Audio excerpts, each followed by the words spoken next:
This is the MEN2 Podcast with Scott and Mick. On today's podcast, we're talking about an app that lets men stalk their wives, Ilhan Omar's commitment to inclusion, and the mysterious sacking of Alen Stajic.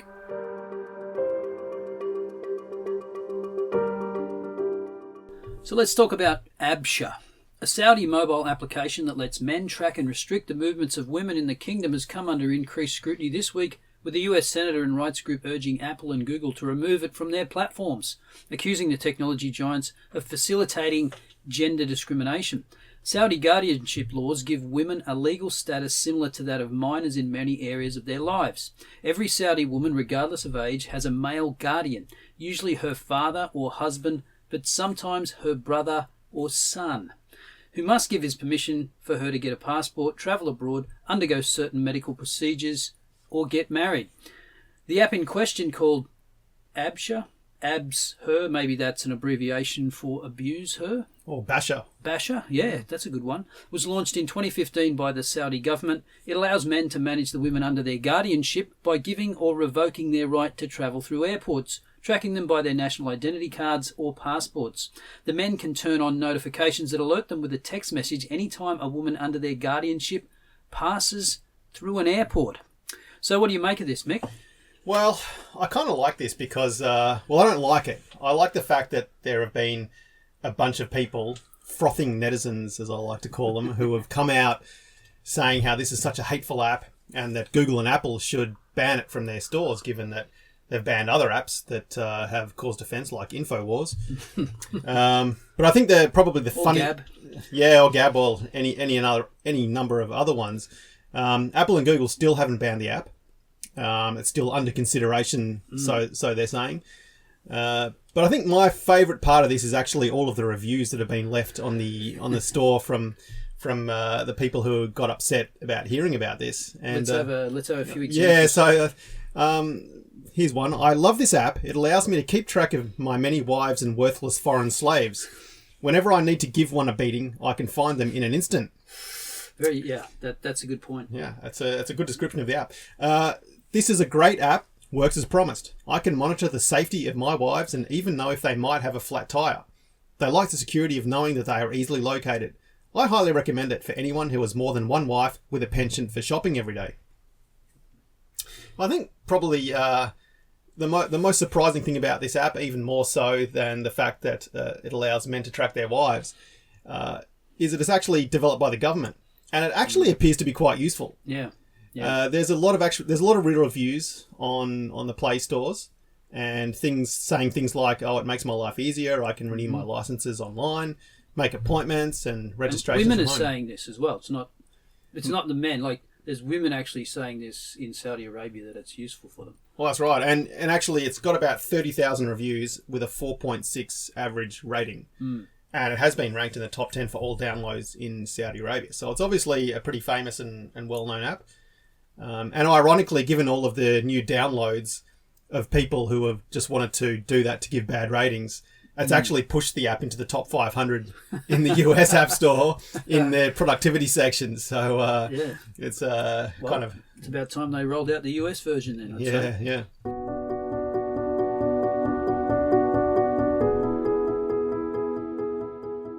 From the Christian Post, Democratic Muslim Minnesota Representative Ilhan Omar, and my favourite anti-Semite, is calling for an investigation into USA powerlifting's decision to bar a trans-identified athlete from competing against women, saying she doesn't believe she has a competitive advantage over women. Omar has refused to believe that biological men are stronger than women, saying that it's a myth and discriminatory behaviour to think such things. What do you reckon, Scott? Oh, well, I thought what was really interesting was the letter that she wrote to the president of the USA Powerlifting, right? So she cited a Minnesota Human Rights Act, which states that discrimination based on gender identity is illegal, and it refers to a case in December last year in which a trans woman was awarded $20,000 after the Independent Women's Football League refused her to allow her to participate. And then in the next paragraph, and this I'm quoting directly, I urge you to reconsider this discriminatory, unscientific policy. The myth that trans women have a direct competitive advantage is not supported by medical science. And she does cite a study to back that up. which I skimmed through, and the study doesn't really back that up at all. It actually. Let me guess. Is it just a headline with nothing behind it, like most other things? The headline. Yeah, people get carried away with the headline. It's really sort of saying this area needs more study, and the standards that sports are applying aren't that rigorous, and they're sort of just sitting on the fence and saying, well, there's no evidence there isn't, and no evidence there isn't, which I think is actually wrong, according to a lot of people. So now the standard that's been adopted by the International Olympic Committee in 2016 is that your testosterone levels have to be below a certain cutoff point for at least a year. But as Martina Navratilova has recently pointed out and is now in a lot of trouble for, simply reducing hormone levels, the prescription most sports have adopted, does not solve the problem. A man builds up muscle and bone density as well as a greater number of oxygen-carrying red blood cells from childhood. Right, so she's an interesting case because she's been at the forefront of pushing, gay rights for mid-decades, basically.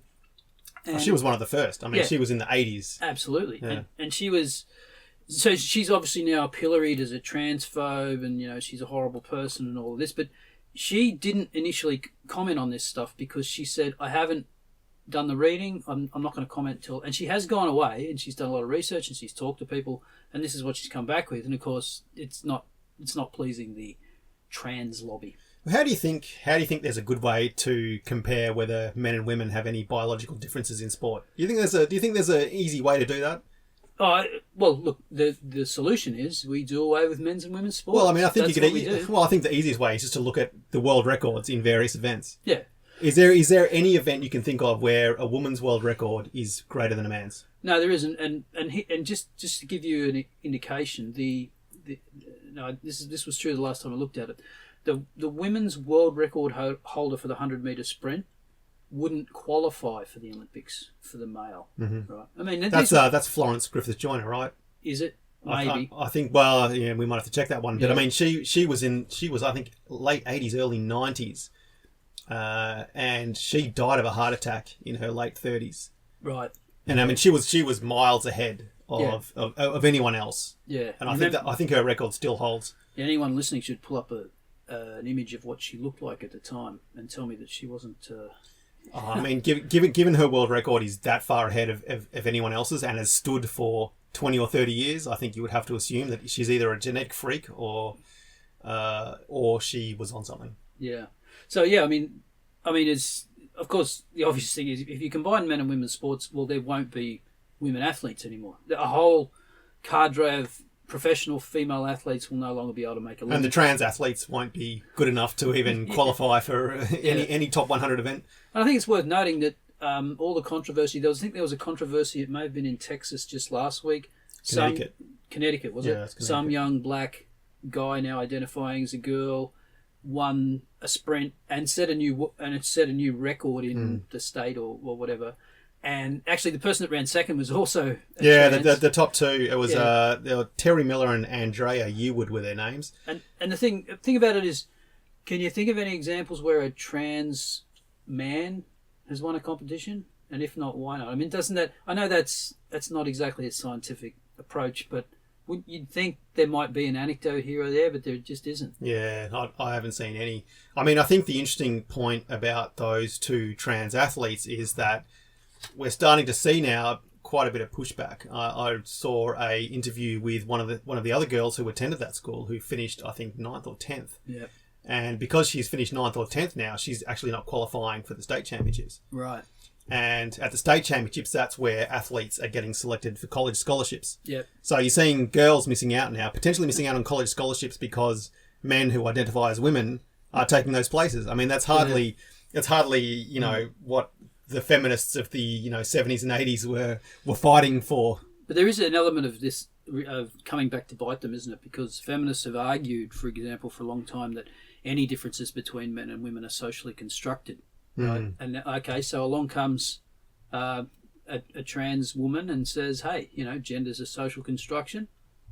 Live with it." And then I feel sorry for the girls that are being disadvantaged. I mean, they're not. We can't assume that they're all feminists who push this stupid gender as a social construct. But there is an element to this that I find it more amusing than alarming in a lot of ways.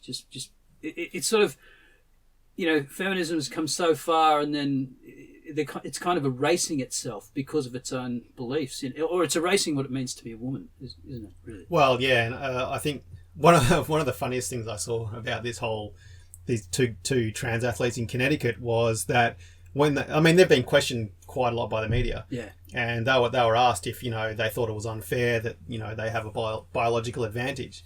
One of them replied, "The other girls just need to work harder." Yeah.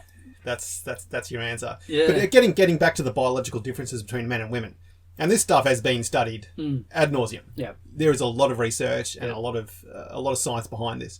And here's a few things that men have advantages over women: larger bone structure, higher bone density, stronger connective tissue, higher muscle density than women. And most of these biological benefits are given in utero, which means when you're in the womb, that's when you get these benefits. 1 year of lowering your testosterone chemically is not going to take away those bone benefits. Structure, the density, none of that. So to go back to your original question, it's not possible unless at some point in the future we have the technology to reduce your bone density. Well, do it all harmlessly. I think it'll work, but basically what's going to need to happen is that we're going to need to make male trans athletes or female trans athletes, we're going to have to saw off some of their bones to make them 9% shorter, so they're even with women. Maybe just file off a bit of the elbow, or you have you extend the Olympics by another week, and you have trans categories for everything. Well, so we're gonna have men's Olympics, women's Olympics, trans Olympics, and Special Olympics. And because you could probably lump trans in with Special Olympics.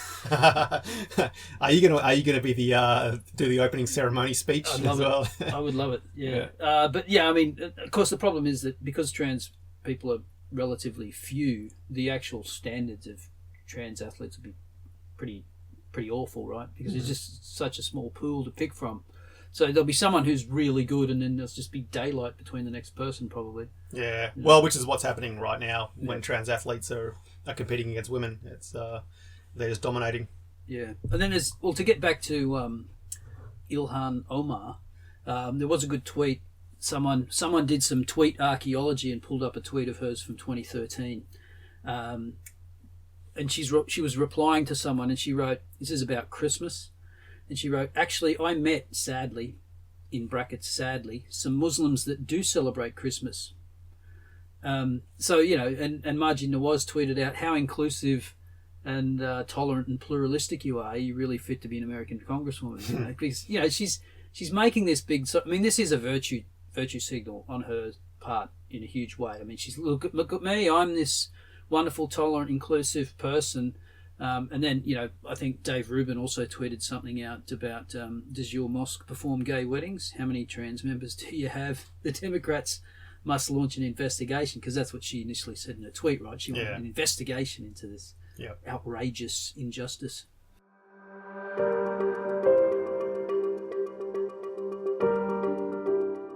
So we're going to now talk about Alen Stajcic, who was formerly the national coach of the Australian women's soccer team, who was sensationally sacked a few weeks ago by the Football Federation Australia, the FFA. And Stajic was a very successful coach, which is kind of surprising. Coaches being sacked in sports is not really it's not really an uncommon sort of thing, really. Coach doesn't do well, they get sacked. But Stajic has been very successful, which is why this was sort of a curious business. Now, it appears that Stajic was sacked because of the results of 2 confidential surveys undertaken by players and staff. And the second survey was particularly interesting as it was undertaken by a government-funded feminist group called Our Watch. Now, Our Watch's mantra is end violence against women and their children. I think, Scott, you've done a bit of research on Our Watch. Did you want to... Yeah, well, this is fairly typical of the, as I call it, the domestic violence industrial complex in Australia. You notice that their aim is to prevent violence against women and their children.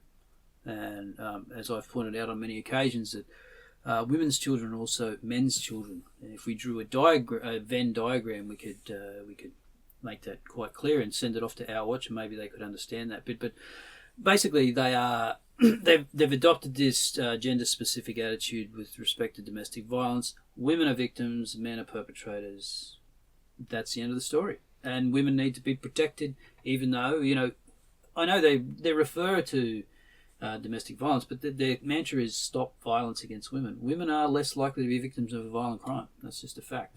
But, that's well, the world we live in. if it's women and their children, does that mean that all men don't have to pay alimony anymore, seeing as it's not their children? Exactly. I think that's a good point. You should bring that up. Yeah. Anyway, there's been a lot of conjecture about why Stajic was sacked. There's two sides to the story. The first one is that Stajic was sacked because he promoted a toxic workplace culture. No actual specifics have been given about what that was, because the FFA have said that they need to protect the privacy of those players who were surveyed. But it also appears that there were certain high-placed officials in the FFA who were out to get Staj and wanting to replace him with a female coach. I can see you're already starting to yawn. It's not your favourite subject. But anyway, we'll continue on. A lot of the players came out in support of Stajic, and really were very upset about him being sacked. And the reason is because he has taken the Matildas from being an average team to one of the top 5 in the world. Yeah. They won tournaments. They've beaten the USA. They've beaten Japan, who are the top 2 best teams in the world. But they didn't beat that Newcastle under-15 boys team. No, they did. They played a practice match against a local club side's under-15 boys team and lost 7-1 or 7-0. Maybe that's why he was sacked. So look, there's just a really, and the FFA have shut up shop, and they just won't answer questions about it anymore. They've said he was sacked. It was a toxic workplace culture. Players are very upset. There's a lot of media pundits who are also upset, saying, there needs to be an investigation into this. Toxic workplace probably just means he pushed them hard. Yeah. He made them work hard. Yeah. It could be. I mean, we just don't know. We just don't know. It's just there's no details have been given. But we do know that most of the Matilda players have come out in support of him and are very disappointed about this. Sam Kerr's been pretty vocal. Sam Kerr, who's our number 1 player, and a few others.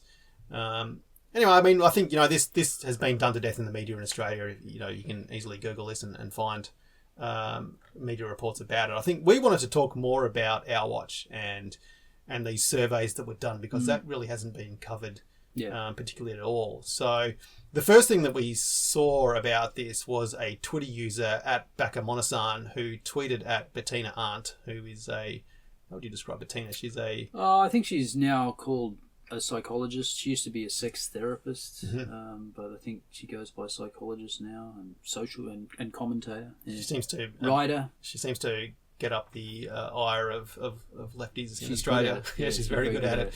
Anyway, she received a tweet with a screenshot of a LinkedIn profile of a lady called Cassie Lindsay, and Cassie listed her 2 current job titles as Diversity and Inclusion Manager at the FFA, and also at Our Watch. So always a red flag. Diversity, inclusion. Hello. I think you should apply for some of those jobs. I think I could do it. Yeah. I've got experience working at universities, so. Right. Yeah. Why did you leave universities? I was bored shitless. Okay. So anyway, I decided to Google Cassie, and now her LinkedIn page has either been shut down or made private. Curious timing. And did a bit more research about Cassie, and we found she co-authored a paper called A Team Effort Preventing Violence Against Women Through Sport, with the purpose of the paper to find out the link between sport and violence towards women.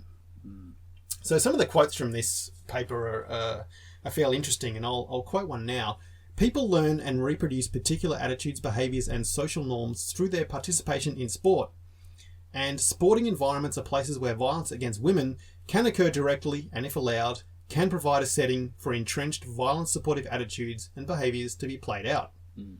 Now, she cited a reference for that quote, which is a link between sport and direct violence towards women, a paper called Differences in Adolescent Relationship Abuse Perpetration and Gender Inequitable Attitudes by Sport Among Male High School Athletes, which we'll link to in our show notes. So it seems like it's pretty important to find out why sport leads to violence, right? You'd think so. Yeah. Well, that's what they're claiming. So the paper analysed data from the Coaching Boys into Men study, a school-based randomised trial in 16 high schools in Northern California. They describe relationships among gender inequitable attitudes, which are not defined, sport type, and recent adolescent relationship abuse, which we're using ARA to describe those, perpetration of a sample of 1,648 teenage male athletes. What would you think that adolescent relationship abuse would be? Oh, well, there'd be a range of behaviours, from hitting someone to controlling behaviour, everything. But probably a hugely expanded definition just to capture as much as they possibly can. He dictates where we go for lunch, then that's a controlling behaviour or something. Some nonsense like that. Yep. So participants were asked about perpetrating any of the 10 abusive behaviours. Which they don't tell you what they are. Which they didn't say what they were. They just said including physical, sexual and emotional abuse towards a female partner in the past 3 months.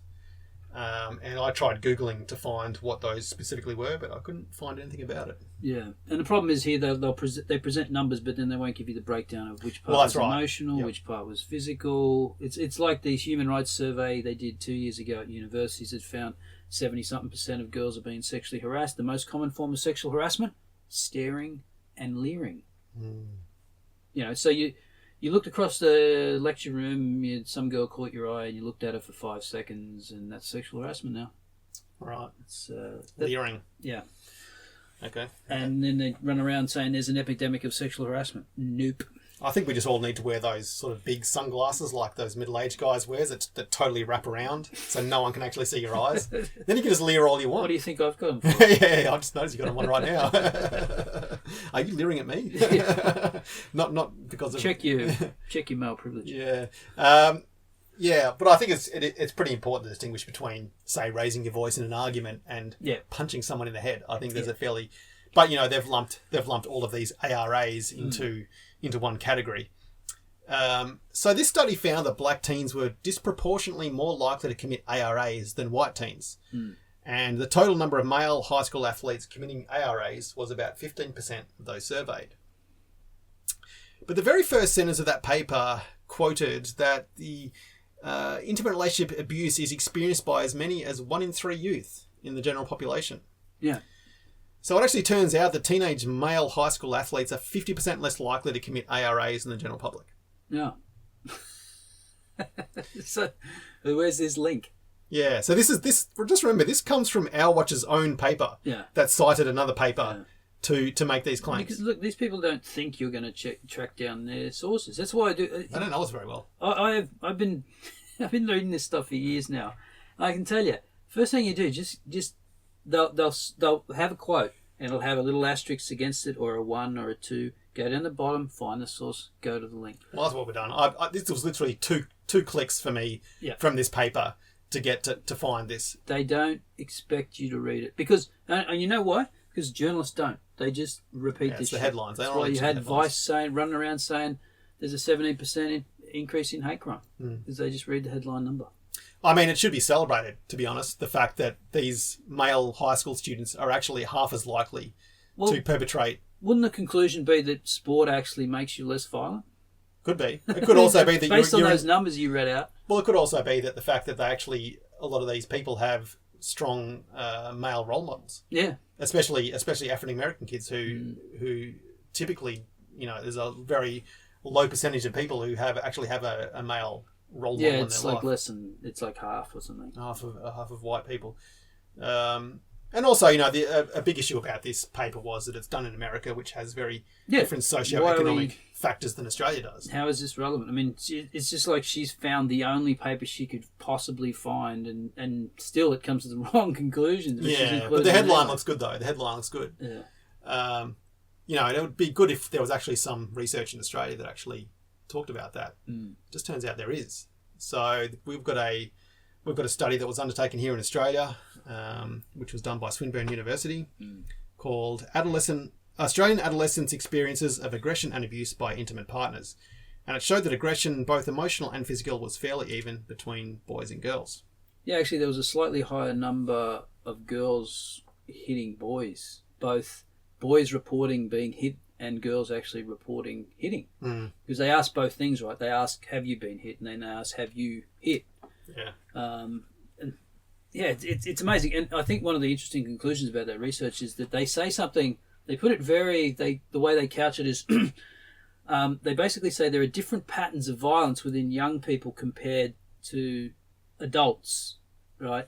And that maybe we need a different approach. Now, I think what they're getting at there is that we can't deny here that we have evidence that girls and boys are hitting each other in about the same level, right?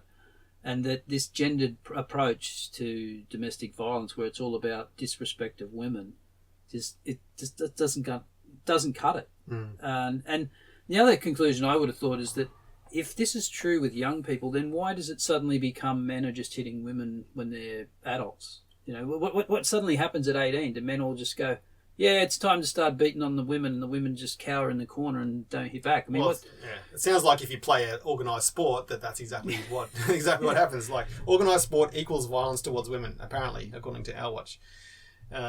So continuing on Cassie's very well thought out and researched paper, I mean, what you really have here is Our Watch, an unashamedly feminist organisation using data from another country with different socio-economic classes and a different sporting culture, citing bad evidence that doesn't support their claim that sport leads to direct violence against women. Yeah. And then trying to apply that to all sporting organisations in Australia. Yeah. So if we continue on the paper, page 13, it's highlighted in a big blue box, and I quote, "Violence against women is serious, prevalent, and driven by gender inequality," end quote. No citation to back that up. She then goes on to list the main gender drivers of violence against women. And they are: 1, condoning of violence against women; 2, stereotyped constructions of masculinity and femininity; 3, disrespect towards women and male peer relations that emphasise aggression; and 4, probably most importantly, men's control of decision-making and limits to women's independence. And I'm thinking that one is probably fairly relevant to Alen Stajic and his now unemployment. Yeah. So, yeah, they're trying to paint this as sort of some toxic masculine culture that's affecting players, even though they won't tell you the results of any of these surveys of the players, and the players are overwhelmingly supportive. So it could be simply some players who didn't make the team got pissed off that they're not getting picked in the starting 11, so they... You know, well, I mean, the survey wasn't even done on the players. The survey was an open survey, and I think they had nearly 400 results, 400 people answering it. Only 3 of them were actually current players of the national team. Most of them were former players, friends and relatives, and non-playing staff. Stajic's asked for an investigation, I think, into this whole thing, and whether he gets one or not. I really hope he does, because I think he's going to take legal action for unfair dismissal. I mean, he was very quiet for about 2 weeks. He didn't say a thing in the media for about probably 2 or 3 weeks after the sacking. It was pretty much everyone else was talking about it. He did a press conference last week where, you know, I mean, the guy is obviously shattered, and his reputation is tarnished. I mean, you know, that people are saying he was sacked because of a toxic workplace culture. I mean, you can read anything into that. You can read into it he was hitting them. I mean, you could read into it that he was verbally abusing these girls. And this is a guy who has 2 daughters. Yeah. And you could see on the press conference just how shattered this guy was. And I think that you're probably going to be looking at some form of legal action taken against the FFA. Although, you know, perhaps in sort of some irony, because if you look, I mean, he could coach anywhere in the world, really. And if someone like China or somebody's looking, I mean, they don't pay any attention to this bullshit. They don't buy this violence against women nonsense. They'd be like, he's a good coach. He got him from, you know, average team to top 5 in the world. Let's get him. You know, he might actually work in his favour. Well, I mean, even if you look at just how the financial aspect of the women's game in Australia has gone in the last few years. I mean, I think the Matildas were averaging crowds of a couple hundred people before he took over. Yeah. Now they're filling stadiums. Right. And players are getting paid good money. Yep. I mean, the players had to fight for it. They actually went on strike a couple of times. Nothing to do with Stajic. That's to do with more with the FFA and the players wanting a bigger piece of the pie.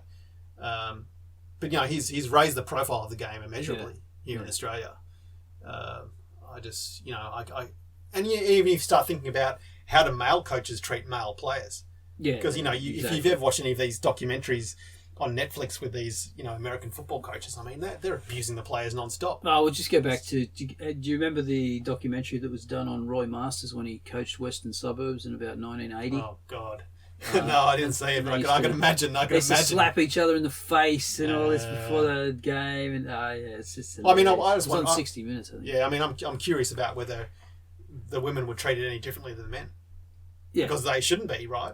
Well, yeah. Should they be treated differently? Well, this is the great contradiction, is because that feminism says it's for equality, but actually what it does, feminism says it's for equality, but it's judged by its action, and what it does is constantly try and carve out special privileges for women, often at the expense of men.